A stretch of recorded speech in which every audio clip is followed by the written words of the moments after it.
Bonjour, nous sommes vendredi le 25 juillet 2014 et hier soir, avant d'aller dormir, en pensant un peu à la vidéo que j'allais faire maintenant, je me suis dit je vais éliminer un certain nombre de choses en parlant tout de suite. Et j'ai fait un petit billet qui s'appelle Bonne Mère et c'est une réaction à tous ces messages, tous ces mails que je reçois de vous. C'est gentil de m'écrire, mais me disant essentiellement, et encore un qui me l'a redit après avoir lu quand même le billet Bonne Mère, il faut choisir son camp. Euh, Moi, heureusement, j'ai pas ce problème. Mon camp, je le connais depuis heureusement très longtemps. J'ai aussi la chance par rapport à d'autres personnalités, par, par rapport à des intellectuels, comme on dit entre guillemets, qui ont changé de camp un nombre considérable de fois. Euh, je sais plus ou moins ce que je pense depuis l'âge de 15 ans, disons à peu près. Et donc, j'ai pas de problème de devoir choisir mon camp. Et en particulier, quand ce qu'on me propose, c'est la peste ou le choléra, c'est Carib ou Scylla, etc. Je ne pense pas que je doive choisir mon camp quand l'offre est à ce point déficiente. Il n'y a pas de nécessité de choisir l'un ou l'autre. Voilà. Les temps sont peut-être pas encore mûrs, il faut continuer à réfléchir. Et pareil, parce que ce dont j'ai envie de vous parler en réalité. Parce que vous le voyez peut-être, ça fait un moment, ça fait plus d'un an, ça doit dater de la fin du printemps de l'année dernière, que je réfléchis sur, pas sur Keynes, mais sur John Maynard Keynes, mais à partir de Keynes, sans savoir au départ exactement où je voulais en arriver. Et le message qui apparaît là, eh bien, il est en relation avec ce que je viens de dire à propos de choisir son camp. C'est qu'il n'y a pas à choisir non plus entre une version orthodoxe de la science économique et une version hétérodoxe qui serait représentée par Keynes. Ça ne marche pas ni l'un ni l'autre. Voilà. C'est pareil. L'offre est pas de très bonne qualité. C'est beaucoup plus intéressant de repartir de Keynes que de repartir du reste. Pourquoi? Parce que ce qu'on nous présente comme science économique, c'est un discours dogmatique, c'est un catéchisme, il n'y a pas grand-chose vraiment à sauver là-dedans. C'est vraiment le catéchisme d'une religion féroce, pour reprendre cette expression qui m'était venue à la vision des représentants de la Troïka, c'était en novembre de l'année dernière, au Parlement européen, d'avoir écouté ces gens-là. Donc je croyais qu'ils étaient de bonne foi, et puis on ne pouvait pas les écouter 5 minutes en se disant que ces gens-là étaient de mauvaise foi, parce ils suaient au contraire de mauvaise foi. C'était pas acceptable, on voyait que c'était un discours, voilà, un discours dogmatique et un truc à vendre à des gogos auxquels on ne croit pas soi-même.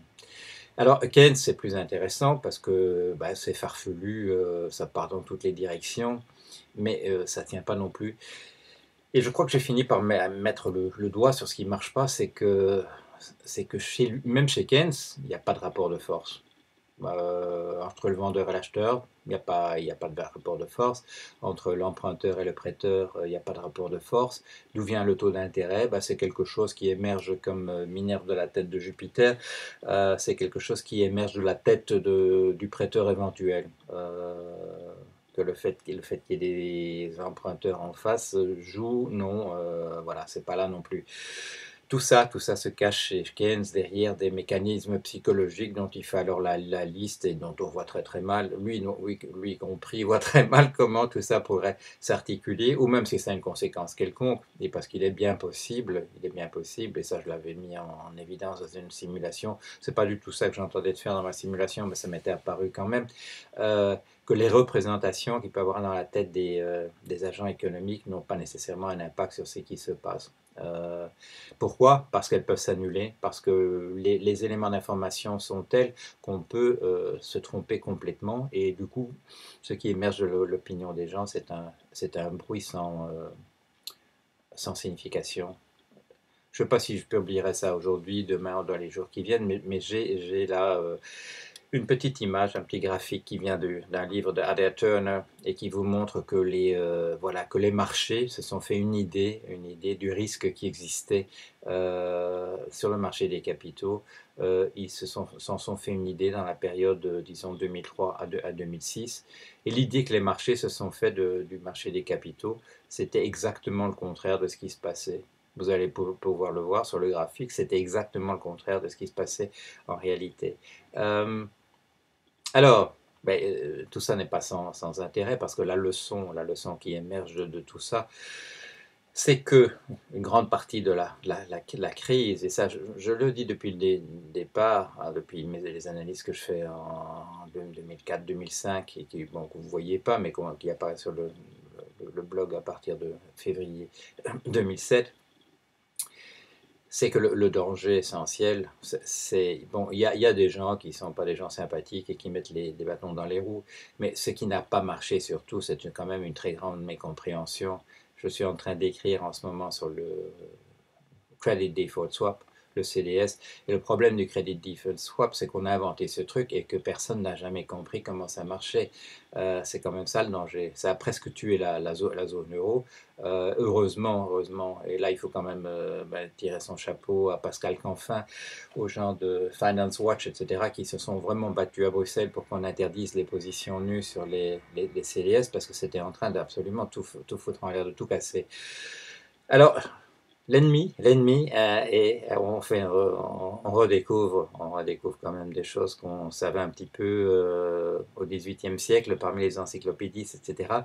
L'ennemi, en réalité, le grand ennemi, c'est l'ignorance. C'est parce qu'on ne comprend pas comment ça marche. Alors, le pire encore, c'est des gens comme von Hayek, des gens comme Rothbard, des gens comme von Mises. Von Mises, qui vous ont dit que si on ne comprend pas, c'est mieux que quand on comprend. Alors ça, c'était la chose à ne pas faire quand même, hein. Là, on se met quand même toute l'humanité à dos quand on fait des trucs comme ça. Non, ce qui nous vient spontanément n'est pas de meilleure qualité que ce qui nous vient par le raisonnement. Par le raisonnement, on peut trouver quand même, on peut aller au-delà des apparences et de voir comment quelque chose fonctionne. Alors, je ne vais pas être trop long parce que j'ai envie de retourner à mon chapitre, mon chapitre de Keynes, qui est en fait, continuer mon analyse sur montrer ce qui n'a pas marché du tout dans la compréhension du credit default swap, qui est un truc quand même, ça se trouve partout maintenant, hein, dans le système financier. Ça a manqué, ça a fait tomber la compagnie AIG parce qu'on n'avait pas compris comment ça marchait. Ça a presque fait tomber l'euro parce qu'on ne comprend pas comment ça marche. Alors, ça sert peut-être à quelque chose, plutôt que de faire des déclarations en faveur de Hamas ou de M. Netanyahu, ça sert peut-être à quelque chose d'essayer d'expliquer comment ça marche un crédit default swap. Ça ne résoudra pas tous nos problèmes, loin de là, mais je m'occupe aussi d'autres choses, donc tout ça n'est pas gênant. Et puis, vous m'envoyez des billets sur des choses que je ne connais pas et je les publie parce que quand ça paraît intéressant. Et il y a tous les billets que vous m'avez envoyés et qui sont encore là à côté de moi et que je n'ai pas encore lu, et que vous me dites pourquoi est-ce que vous avez rejeté ça que je vous ai envoyé la semaine dernière, je ne l'ai probablement pas encore lu, et donc j'ai encore rien rejeté du tout. Voilà, allez, on continue, à la semaine prochaine.